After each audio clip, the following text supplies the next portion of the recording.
તો જય માતાજી। શું કે મારા કલેજ આવો તો કેવું ચાલે તમારું વાંચવાનું? અને હું તમને કાલની વિડીયોમાં આપવાનો છું કે અનુસૂચિને યાદ કેવી રીતે રાખવી। આખી એક એવી કથા કહીશ કે તમને અનુસૂચિ ફટાફટ કડકડાટ યાદ રહી જશે ને કોઈ દિવસ તમે નહીં ભૂલો। જો તમે ગોખેલી હશે ને તો તમે ભૂલી જશો, પણ મારી કીધેલી કહાનીથી તમે જો યાદ રાખશો ને તો પાક્કું તમને યાદ હંમેશા માટે રહી જશે ને યાદ રહી જ જશે યાર। એટલી બધી હાર્ડ નહીં કે અનુસૂચિ તમને યાદ ના રહે। તો તમે પરફેક્ટ મહેનત કરો છો અને મારી વિડીયોને પણ જોવો છો તો સમજી જાઓ તમે પાક્કું અનુસૂચિને તો એમ રમતા રમતા મોઢે કરી લેશો। તો હાલો હું આવી ગયો છું હવે ધાબા ઉપર। હવે વાંચવાનું છે તો વાંચતા પહેલા થોડો વ્યાયામ કરી લઈએ। થોડોક કસરત કરી લઈએ અને પછી વાંચવાનું શરૂ કરીએ। તો હાલો।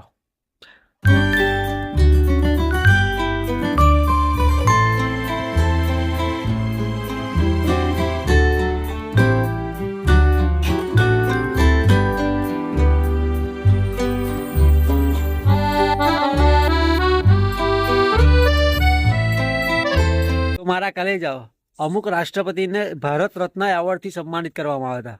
તો કયા કયા રાષ્ટ્રપતિ છે એમના નામ યાદ રાખવાની એક ટ્રીક કહી દઉં તો સરજા વીએપી। સ મતલબ સર્વપલ્લી રાધાકૃષ્ણમ, ર મતલબ રાજેન્દ્ર પ્રસાદ, ઝા મતલબ ઝાકિર અલી, વી એટલે વીવી ગિરી, એ મતલબ એપીજે અબ્દુલ કલામ અને પી એટલે પ્રણવ મુખર્જી। આમ 6 રાષ્ટ્રપતિને ભારત રત્નથી સન્માનિત કરવામાં આવ્યા હતા। તો આ યાદ રાખજો, આવું પૂછાઈ શકે છે। તો આમાંથી એવો પ્રશ્ન પૂછાઈ શકે કે નીચેનામાંથી કયા રાષ્ટ્રપતિને ભારત રત્ન એવોર્ડ નતો મળ્યો? તો આ 6 રાષ્ટ્રપતિને યાદ રાખવા તો બહુ સરળ છે, યાદ રાખી લેજો। સરજા વીએપી, બસ આટલું યાદ રાખજો, સરજા વીએપી એટલે યાદ રહી જશે તમને। તો શું કે મારા કલેજાઓ, તો ભાઈ સાહેબ આપણું શિડ્યુલ તો એવું ડખોરાઈ ગયું છે કે વાત જ ના પૂછે વાત। મારું દિવસ વંચાતું જ નહીં, ટાઈમિંગ જ સેટ નહીં થતું, એવું કામ આવી જાય છે ને તો શું કરીએ મારા કલેજા। પરંતુ આજથી ગમે તે થાય, ગમે તે કહેવામાં આવે 8 થી 10 કલાક વાંચવાનું એટલે વાંચવાનું જ। આજે તો ભલે મોડા ઉઠ્યા, લેકિન કાલથી તો નહીં એટલે નહીં, ગમે તે થાય, ગમે તેટલો ઉજાગરો હોય, વહેલું ઉઠી જવાનું એટલે ઉઠી જ જવાનું। હવે 2-3 દાડા આવી તો ખબર નહીં, શિડ્યુલની 80-83 ડખોરાઈ ગયું છે નરું, પણ હવે નહીં એવું થાય। હાલો હવે વાંચવા માંડીએ। તો શું કે મારા કલેજાઓ, તો હું વાંચવા માટે આવી ગયો છું એકદમ શાંત જગાએ। તો આ પહેલાં બી આ જગ્યાએ હું વાંચવા આવ્યો હતો, કેમ કે જ્યારે શાંત વાતાવરણ મને ક્યાંય ના મળે તો હું આ જગ્યાએ આવી જાઉં, કેમ કે આ જગ્યાએ હંમેશા માટે શાંત વાતાવરણ હોય, બહુ મસ્ત વાતાવરણ હોય અને આ જગ્યા ઉપર વાંચવાની પણ બહુ જ અને મસ્ત મજા આવે। અને ભાઈ સાહેબ ક્યારનો બહુ મસ્ત હું વાંચી રહ્યો છું અને હવે બીજું થોડું વાંચી લઈએ, પછી થોડી વાર પછી ઘેર જઈશું, કેમ કે દૂધ પીશું। હવે ચા તો આપણે પીતા નથી, હવે કોફી બી અત્યારે ક્યાં લેવા જવાનું, એટલે દૂધ જ પી લેવાનું, કેમ કે બપોરનો ટાઈમ થયો છે। તો જો ઘણા બપોરમાં હું એકદમ શાંત વાતાવરણમાં અહીંયા બેઠો છું અને વાંચું છું। અને હવે ગરમી ધીમે ધીમે ચાલુ થઈ ગઈ છે, તો ભાઈ સાહેબ ગરમી બી લાગે છે, પણ અત્યારે અહીંયા પવન છે તો સારું લાગે છે, વાંચવાનું બી ગમે એવું વાતાવરણ છે।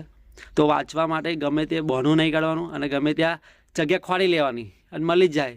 કઈ બી જગ્યા ના મળે તો ખેતર હોય એટલે ખેતરમાં જતું રહેવાનું, ખેતરમાં મસ્ત જગ્યા મળી જ જાય વાંચવા માટે। એટલે તમારે બી એવું જ કરવાનું। ઘરે વાંચતા હોય તો તમને જો ઘરે ના ફાવતું હોય, ડિસ્ટર્બન્સ થતું હોય, ઘોઘાટ થતો હોય તો ખેતરમાં જતું રહેવાનું, કેમ કે ગામડામાં તો મળી જાય। સિટીવાળાને તો કોઈ ટેન્શન ના હોય, કેમ કે પર્સનલ રૂમ હોય। અહીંયા ગામડામાં ક્યાં પર્સનલ રૂમ હોવાની નહીં, સાચી વાત ને। The next day.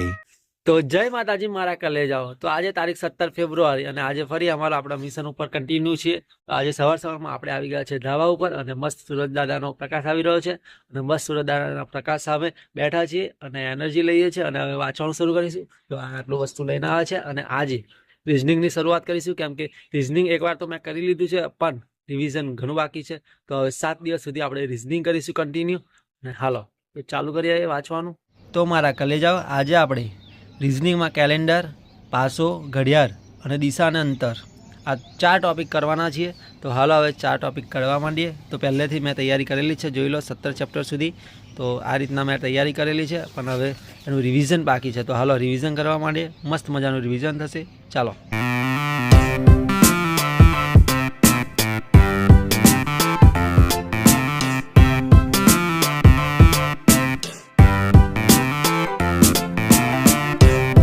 આજે બહુ દિવસ પછી કેલેન્ડરનું રિવિઝન કર્યું તો મારો દિવસ ખબર પડી કે કેટલી બધી મિસ્ટેક થઈ। મારા દિવસ સોલ્યુશન તો કમ્પ્લીટ થતું હતું, પણ કંઈક એક નાની નાની મિસ્ટેકના કારણે જવાબ નહોતો આવતું, એટલે ખબર પડી કે રિવિઝન કેટલું જરૂરી છે। એક નાની ભૂલના કારણે તમારું બધું માથે પડે એક માર્ક્સ જાય આખું. તો રિવિઝન કરો મારા વાલાઓ. મેં આજે રિવિઝન કર્યું ઘણા દિવસ પછી મને ખબર પડી. મને અત્યાર સુધી એવું જ હતું કે મને કેલેન્ડર તો આવડે જ છે, કેટલું હેલું છે. અને આજે સાલા સોલ્યુશન કર્યું ને અમુક પ્રશ્નોનું, તારે ખબર પડી કે એક નાની અમથી ભૂલના કારણે કેટલી બધી મિસ્ટેક થાય છે. તો આવી ભૂલો તમારે ના થાય એટલે રિવિઝન કરો અને સોલ્યુશન બી કરો ક્વેશ્ચન. તો દોસ્તો, રિઝનિંગમાં મેં અત્યારે પાછો ચેપ્ટર પણ રિવિઝન કરી નાખ્યું અને એમાં મારો અત્યારે કશું છે જ નહીં. એમાં બે જ વસ્તુ છે, અનિયમિત પાસો અને નિયમિત પાસો. નિયમિત પાસો એટલે સામસામેનો સરવાળો 7 થાય અને અનિયમિત એટલે સામસામેનો સરવાળો 7 ના થાય એટલે અનિયમિત પાસો. બસ આટલું જ છે, એમાં કોઈ છે નહીં પાસામાં. એકદમ હેલું છે પાછો ચેપ્ટર તો. વાહ! તો હાલો, પાછો થઈ ગયું છે. હવે બીજું એક નવું ચેપ્ટર કરીએ. હવે નવું ચેપ્ટર કયું કરવાનું છે જોઈ લઈએ. બરાબર, આમાં કયું છે? ઘડિયાળ અને દિશા અને અંતર. આજે બીજા ચેપ્ટર કરવાના છે. કમ્પ્લીટ 4 ચેપ્ટર કરવાના છે. તો દિશા અને અંતર કરીએ. ના, દિશા અંતર નહીં, ઘડિયાળ કરી, પછી દિશા અંતર કરીશું સાંજના. દિશા અને અંતરમાં બહુ થોડુંક મહેનત થશે. તો અત્યારે ઘડિયાળ કરી નાખી. ઘડિયાળમાં તો કેમ ગોળ ગોળ જ ફેરવાનું છે. તો હાલો. Big thank you for being here. बहुत बहुत धन्यवाद.